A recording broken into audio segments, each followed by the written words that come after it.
Hey, this is Lola. And this is Dante. And you're listening to the Smoking Profit Podcast. We're super glad you're with us today. Today I want to talk about something a little bit different. Okay. I want to talk about HIV and AIDS. Wow, why? Because there's a lot of good things that are going on as far as advances in science to help keep us protected, but then also to help keep the people that are HIV positive living and thriving. And I want to talk about it. I want to talk about how we can stay HIV negative, but I also want to talk about how it's possible for an HIV positive person to live a life like you and me, where they can have sex with their partner and not transmit the disease to them. So that's what we're going to deal with today. Okay, sounds awesome. We're going to talk to you about those things, and let's go ahead and get straight into it. All right. So I remember we used to carpool together, and sometimes you would get in the car when I would pick you up because I would get off a little bit earlier than you, and you would be hearing me listening to what, babe? Okay, so I would walk into the car and suddenly I'm hearing HIV survivor stories, and I'm like, what is this? Because I'm not very familiar with HIV. Only thing I knew about it was getting tested to check for HIV diseases, not HIV diseases, check for STDs and HIV. So that's the only real knowledge I had about it. And that's kind of what I want to get into first. What are your thoughts on HIV prior to me submersing you and all of this stuff? Honestly, I knew nothing about it. I would always think of it as it's an incurable disease. It's like a death sentence. I know that it eventually will evolve into AIDS, which is pretty much the only thing I really knew about it. I would read some of the pamphlets that I would see when I went to get tested, but very, very basic knowledge of it. Yeah, and that's kind of like my knowledge of it too. Like super limited information about it. My only thoughts is HIV, AIDS is a death sentence. Like you're gonna die. This is the end of your life. Yeah. And that's really not true. Especially now, it's not true. Did you grow up with anybody that had HIV, or did you know of anyone, or do you know anyone now? No, I have not met anyone in my circle that has it, or anyone whose family has gotten it. So, no. What about you? Me either. And I think because we weren't exposed to it in our communities, it especially limited the conversation about it. Exactly. But what we want to do today is start a conversation about it, because by starting a conversation about it, we can help to keep people informed. Yes. And you can help others. You can help your friends. You can help your family members. You can support those that maybe are experiencing it and living a positive life. So, that's what we're doing here today. I do remember when I was a kid, my grandparents had a garden for the longest time. So I always grew up with like farm fresh veggies. So they had a garden, and there used to be this guy that would walk by their garden. He would always be smiling. He'd be walking kind of fast, had a lot of pep in his step. He would always be smiling. He looked kind of frail a little bit, and they would let him come and get fresh groceries from their garden. They're so nice. Yeah, super amazing examples of what to look up to. You know what I'm saying? And how to live life, just caring for people and being generous. But I remember being told that that man had HIV, that he had HIV and he had AIDS, and eventually, I no longer saw him, and I think that's kind of how it is when we do hear about cases of HIV and AIDS, especially in communities where it's not as prevalent. They just kind of live, that they have it, they die, and that's the end of it. Yeah. Yeah. And then the virus, and the stigma around it is just perpetuated. People continually get it. They live with it in silence and secret, and that's it. Now, just a disclaimer: neither one of us are HIV positive or have AIDS. So I'm just super passionate about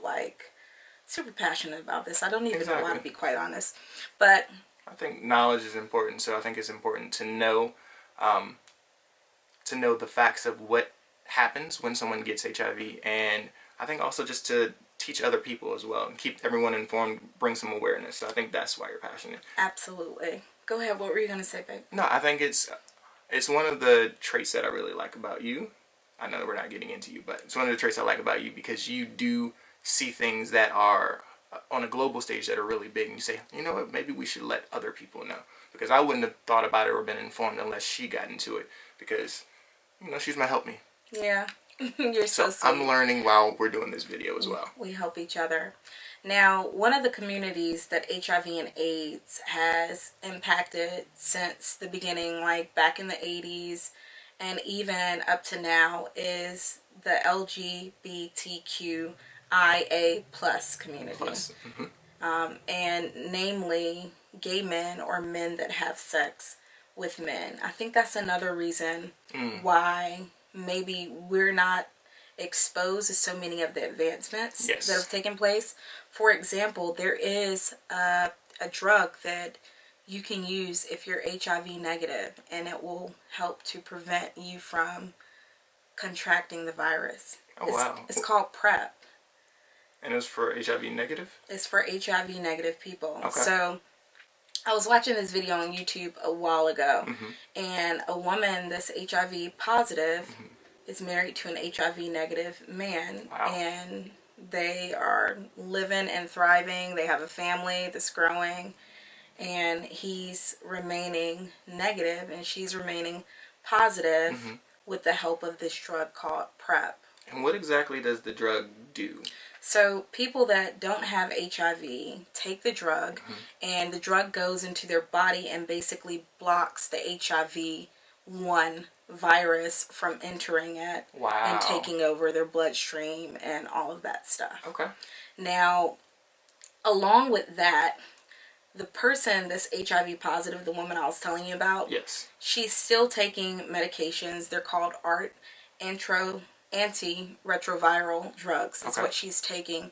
And these drugs help to keep the HIV virus in her body down to a super low count, under 200. Okay. Now, as long as it stays under 200, the virus is technically undetectable in the body. Wow. And when it's undetectable, per the CDC, it's untransmittable. Wow. Now, that's huge. That is huge. So that means that someone that is HIV positive can live and interact. They have to take medication and stuff and deal with side effects, but it's not an automatic death sentence, because they can be with someone, they can be in a relationship and go on about their lives and still be intimate with their partner. I love that. They can still have children, you know? So I thought that those were two really cool advances. Now, the thing about it is the drug PrEP has been out since like 2012. If I'm not mistaken. I think it was July 16th, 2012. Okay. And I'm like, how didn't I know about this? I don't know. I had never heard about it either. Yeah. And then recently, the FDA just approved a second drug to help do the same thing. And this one is called Descovy. And that one actually came out in October of 2019.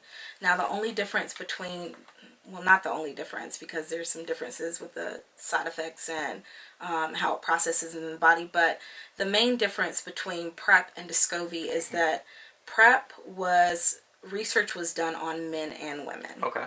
When they were trying to figure out how effective the drug is going to be. In Descovy, the research has been proven successful for HIV negative men and HIV transgender women that are having sex with HIV positive men.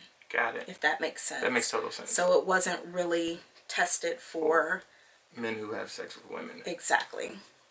Is there a particular reason as to why it wasn't tested, or? I didn't read any reasoning that I can see that they did it. My only thought is that HIV and AIDS is really impacting gay men and men who have sex with men. It's really, really impacting their community. Got it. Like, if you look at the statistics, the bulk of who's contracting the virus is going to be gay men and men that have sex with men.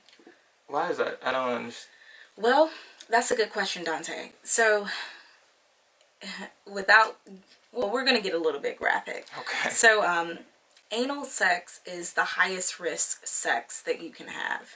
Oh. Okay. So when you're having anal sex, it puts you at more risk to contract the HIV virus. And let me just give you guys some straight up information. And this is actually from the CDC.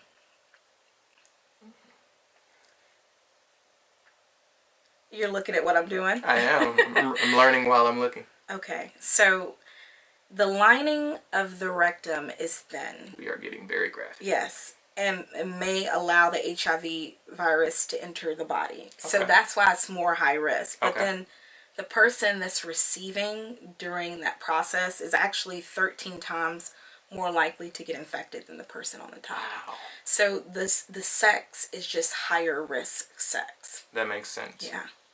Oh, because, obviously if it's men on man, then it's less likely to have protection. But also if it's man on woman, it's less likely to have protection because it's anal instead of vaginal. Okay.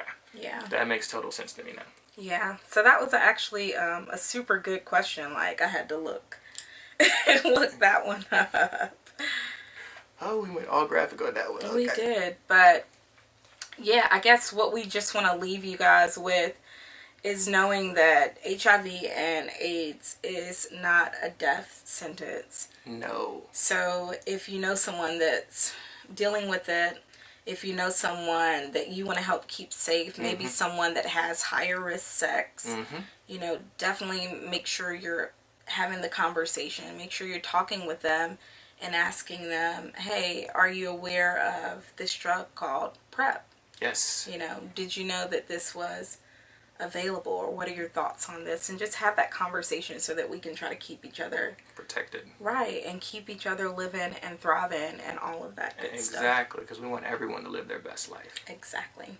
So if you want to check out more of what we've talked about along with some references, then just go to thesmokingprophet.com. You can find a post on there, and it's actually titled, Can You Be HIV Positive and Not Infect Your Partner? Yes, it's very important, by the way, because I was reading it. Until next time, we love you guys and have the most amazing life. All right. Mwah. Ooh, is that going to be on the video?